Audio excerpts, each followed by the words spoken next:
do people this Nate here? It's Kev. And yo, we are Gangs Music Life. So we're back to review this Toro y Moi. Did I say it right? Toro y Moi. Toro y Moi. Yes, the bull and I. All right, whatever. Yeah. The outer piece is the album. Yeah. All right, man. So I didn't know much about this. This was your guy. Yeah. Or I listened to his last one. I went back and listened to a couple of his projects. This one was a short one, only 31 minutes worth of music. Yeah. The first thing I got from when I got done with it, I said, man, Jamiroquai is somewhere tight. Oh, right? Word. Oh, yeah, wow. Okay, that gave you those vibes. Jamiroquai should be somewhere tight right now because that's what I thought about. It just sounded like that. Real fist pumpy. Pumpy. Oh, yeah, real fist pumpy. But good fist pumpy. Okay. I didn't really, like, okay, so does he sing? Is that him on the auto-tune a lot of times? Yeah, I mean, that's him handling all the vocals. I mean, he had some guest spots in there. Okay. But, well, the guest spots that stood out, the girls that were featured on here, they bodied it. Every feature with a girl on it was totally dope to me. The thing that kept me on my toes on the project was like anytime, because at one point in the middle, like 2 songs in a row, it kind of got into like an R&B-ish kind of vibe. Yeah. And then it was fist pumpy back again.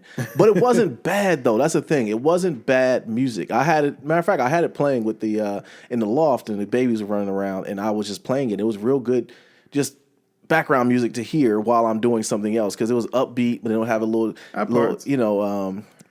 vibe. But it was an album.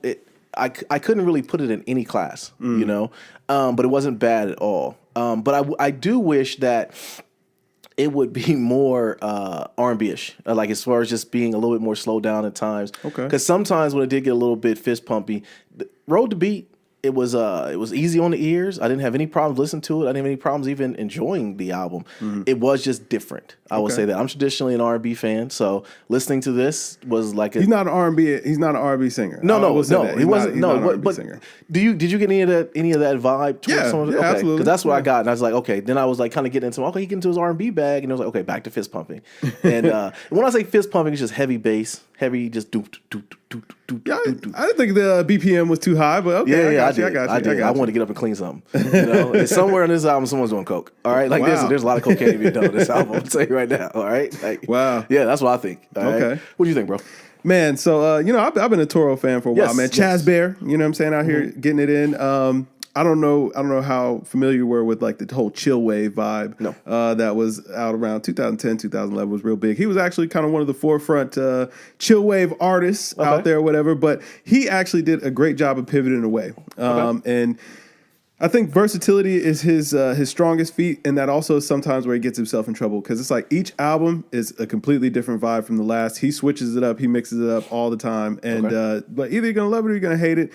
To be a Toro fan, like, you know, you're gonna like some albums, you're not gonna like some of them. Like it just is what it is because his sound is so vast, or he experiments with so much different music. For this album, I felt like this was a great breakaway from Boo Boo. I know a lot of people didn't like Boo Boo's last album or whatever. I actually loved it, man. It had like a real kind of like dreamy 80s vibe to it or whatever.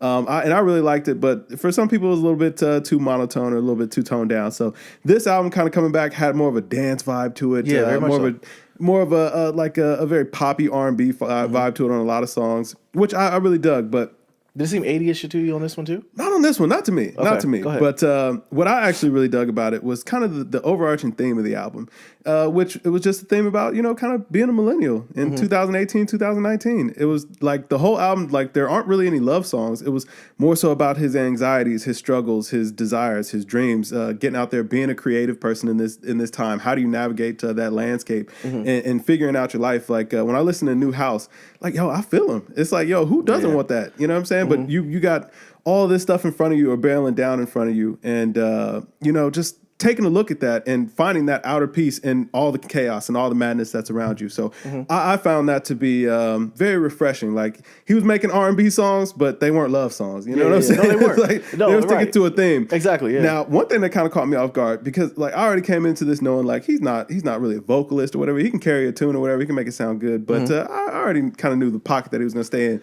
But his cadence a lot of time had a lot of kind of trap cadence about it. Oh, like very much so. Yeah, the way he was kind of spitting his bars, whatever. He was singing it, but it had a very kind of trap tempo to it, which, you know, hey man, love it or hate it, I thought it was okay. I thought it came across pretty good. Yeah. Some of the songwriting on this album got a little convoluted or whatever. It kind of felt like it was missing a little bit of direction at points, but just to kind of sit back and live with it as a full body of work, I didn't really find that to be too bad. One thing I will say that I think that listeners will kind of catch on, or that may throw them off a little bit, is that the pace or the tempo of the album changes so drastically all the time. It's like, you like you said, you get a lot of high energy tracks, and then it just goes completely mellow. Yeah. You know what I'm saying? Well, that's what I thought he was getting to. Like the second half of the album, okay, get into his mellow bag. Nah, he picked it right back up. No, where's Coke? He picked it right back up. You know what I'm saying? And for me, it's like, I don't know that this album is one to be just like, oh, I got to take it as a full body work. I think it's like, yo, pick and choose what you like on here, man. 10 tracks is not too much. 30 minutes of music. Right. It's not too much, man. If you like one song, don't like another, that's perfectly cool. Like, I feel like Freelance is a song for everybody. Like, it's just a feel-good song. You can bounce and diddy bop to it or whatever. It's going to be all good. But Ordinary Pleasures isn't going to be for everybody. You know what I'm saying? Like, it just is what it is. But overall, I thought he did a decent job of executing on here. I didn't like it more than Boo Boo. I really enjoyed that last year. And I know, a lot of people probably feel differently. But for me, this album, I rated it out an 80. It was good. It was solid. I enjoyed it. Nothing I didn't like on here, but not his best foot for it. We're on the same ballpark. I gave it a 79.